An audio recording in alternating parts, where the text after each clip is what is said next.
This video contains just about every new piece of information that we have on Red Dead Redemption 2, and there has been a lot of news on how Red Dead Redemption 2 is going to play. We've got tons of information on the gameplay, the map and game world, AI, shooting, horse mechanics. There's even supposed to be a real progression of time where the open world map evolves over time in-game. I've poured over hours of interviews and consolidated everything into 20 minutes. This is the most complete, thorough, concise video you'll find on Red Dead Redemption 2 thus far. So if you're having a hard time waiting until October, I wouldn't recommend watching this video.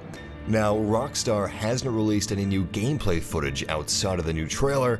We won't get a pure gameplay trailer until late June or early July. We do have a ton of brand new screenshots, however. Some of them released the day I uploaded this.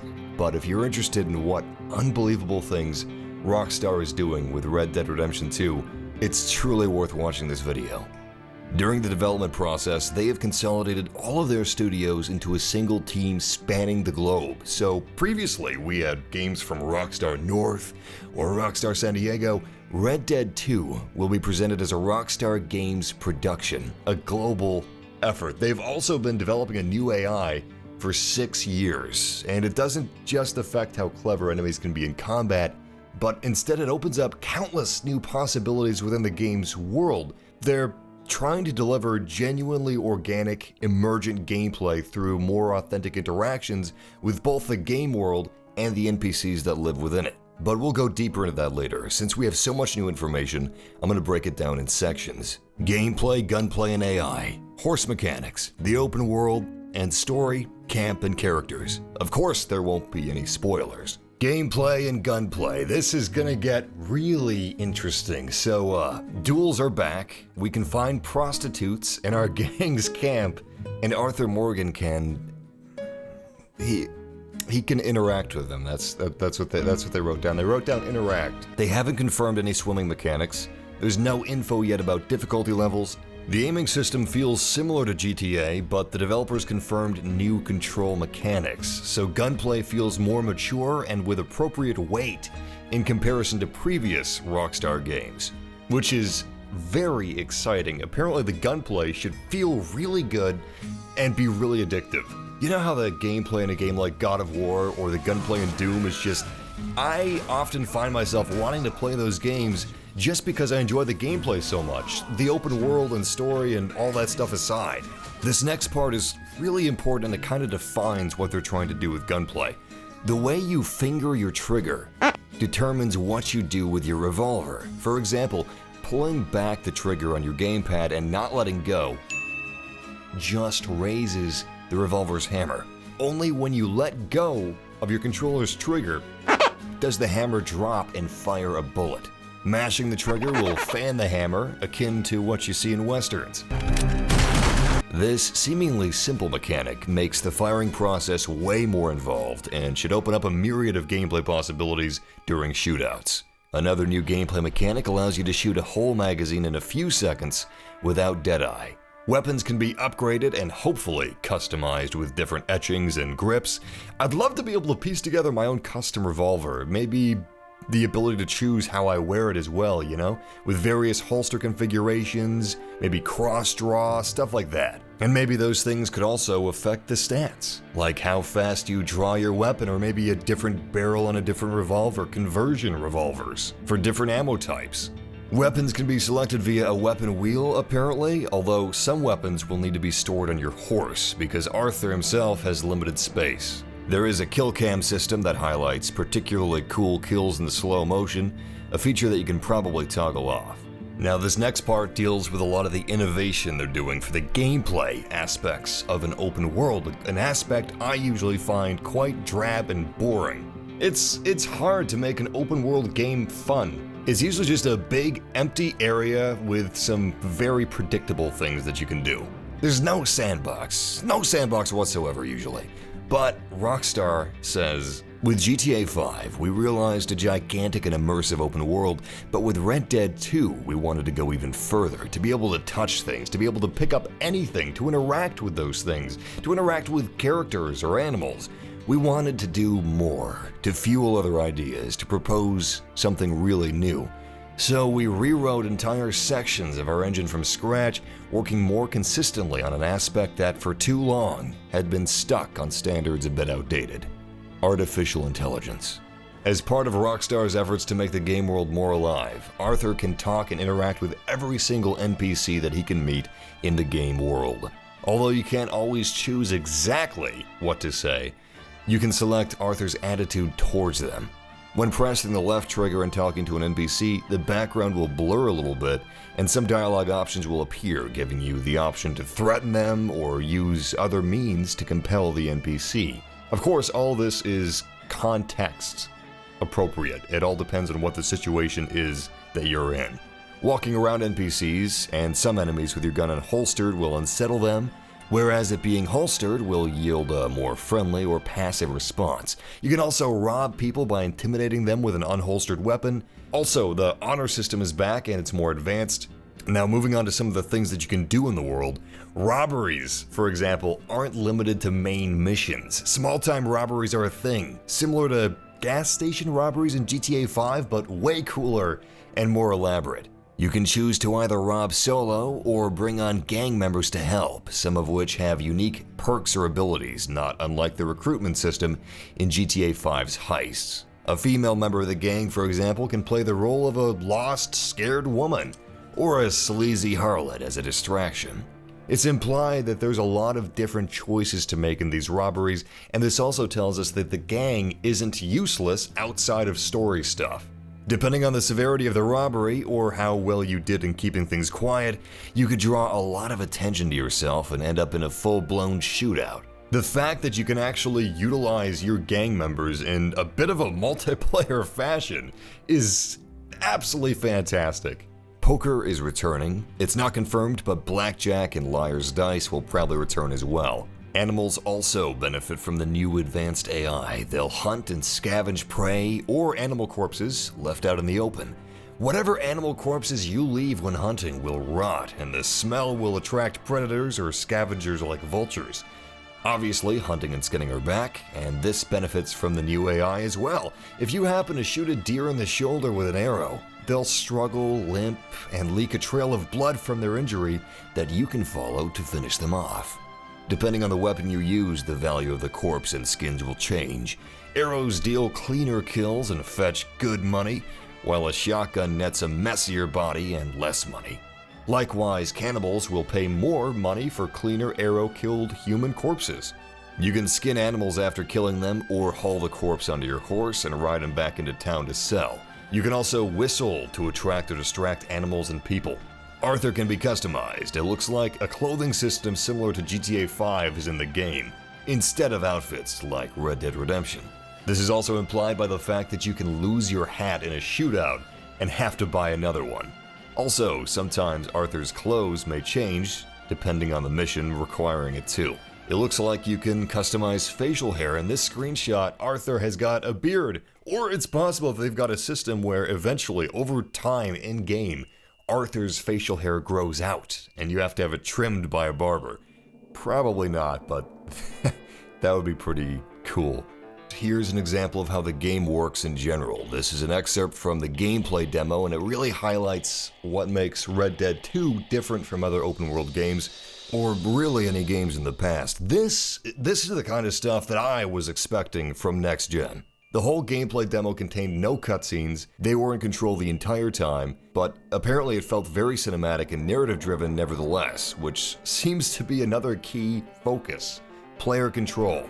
Pearson is the camp cook, and when Arthur walks past, he's told the meat supply is running low. Importantly, this isn't a cutscene that triggers a mission. It plays out as Arthur Morgan is walking along, sipping his coffee.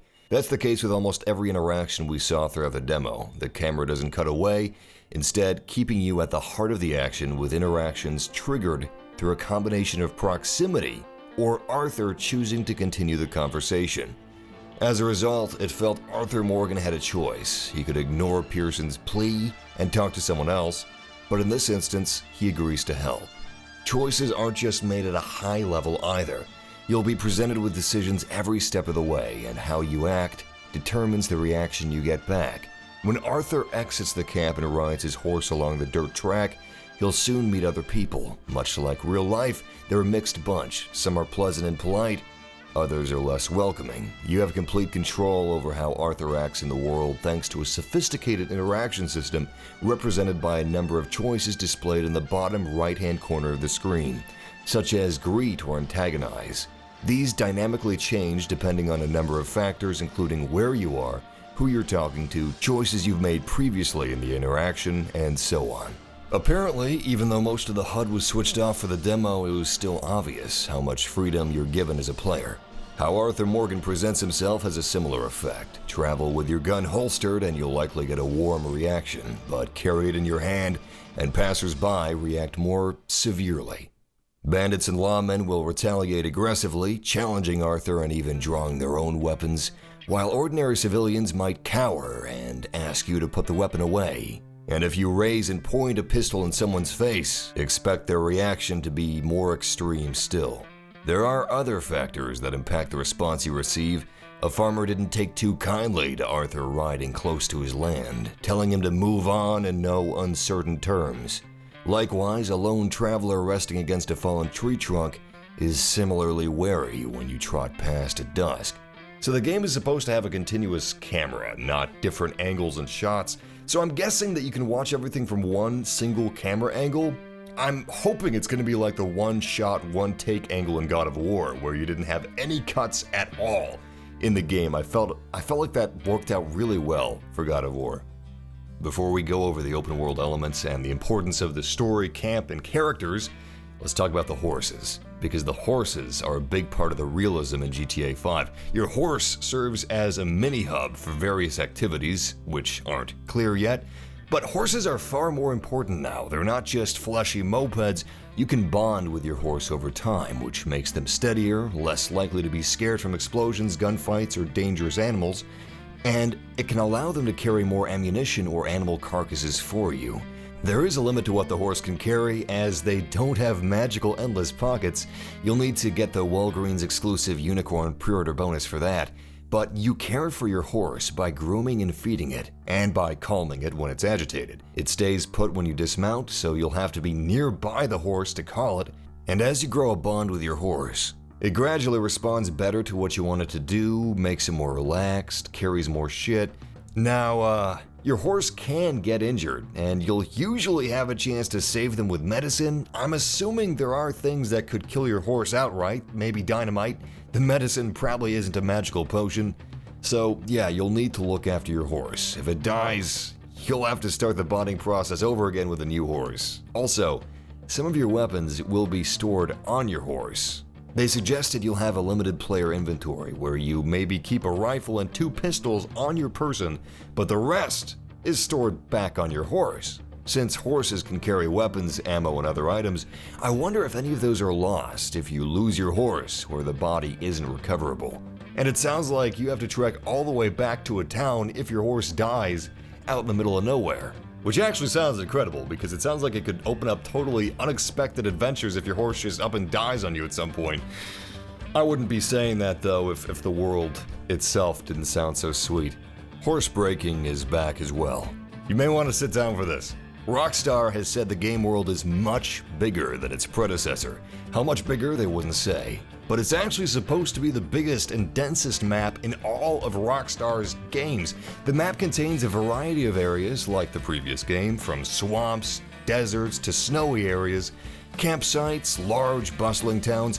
Every area of the map has a unique identity and seamlessly blends into one another.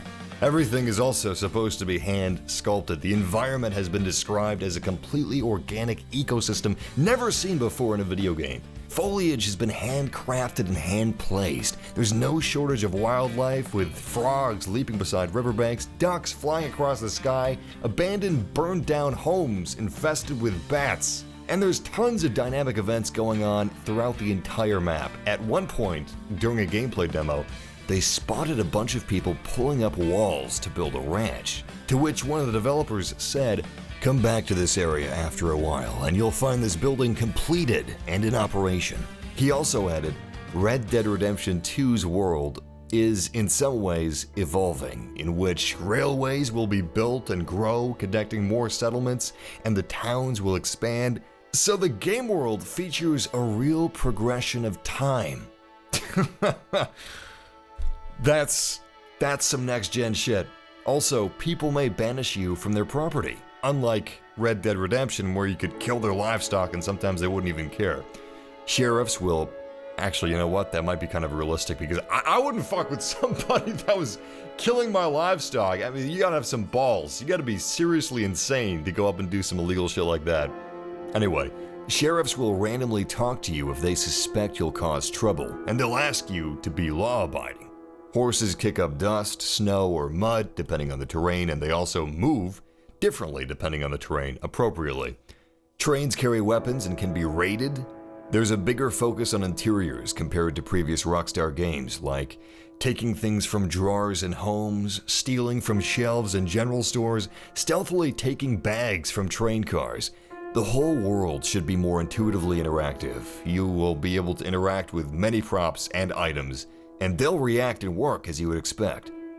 Blackwater and the surrounding areas are confirmed to be back, and it's basically confirmed that the leaked map was mostly real, but quite unfinished. Moving on to the story, camp, and characters. Unlike GTA 5, Arthur Morgan is the only playable character. The story is centered around him, but it's also closely linked to the development of the Van der Linde gang, along with its internal conflicts. And yes, John Marston and Uncle are in the game. John Marston played a key role in many of the major events for the gang, so it should be interesting to see a different side of him from a different time in his life, as this game is set 12 years prior to the events of Red Dead Redemption. New people will join your gang as the story progresses. I'm not sure if it's possible to skip some of those people joining your gang depending on the actions that you take, but you can't recruit new members freely from random NPCs in the game world because there's a deep level of interaction and development with all possible members of the gang that random NPCs just couldn't deliver. But it does sound like the camp is a big part of the overarching story in the game as well. It almost sounds like your ship in Mass Effect or the camps in Dragon Age, where you get lots of cool character building moments, but in an organic way. And that's the key takeaway word here. Nothing is supposed to feel odd, jarring, or forced. The entire game development process seems focused on it being more natural than you're used to, more organic. Bethesda's Starfield, which is still unannounced, should feature a similar AI community with an ever-evolving organic dynamic that tethers you and your actions to the open world.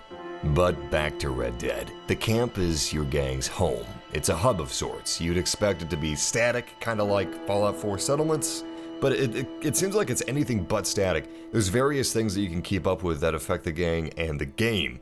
You can keep the camp stocked with food, for example, but there's more than just food needs to be stocked. There's a bit of a camp upkeep mechanic in that you can fetch water, food, wood, supplies, horses. The more you have of those things, the more lively and bonded and successful you and your camp will be, and I'm assuming depending on what you keep your camp stocked with, you'll be more successful in different ways. There's also many more details at play to make the world more lively, like more NPC to NPC interactions. Stocking your gang's camp with food affects their mood in-game, and of course the camp is full of characters and people to talk to.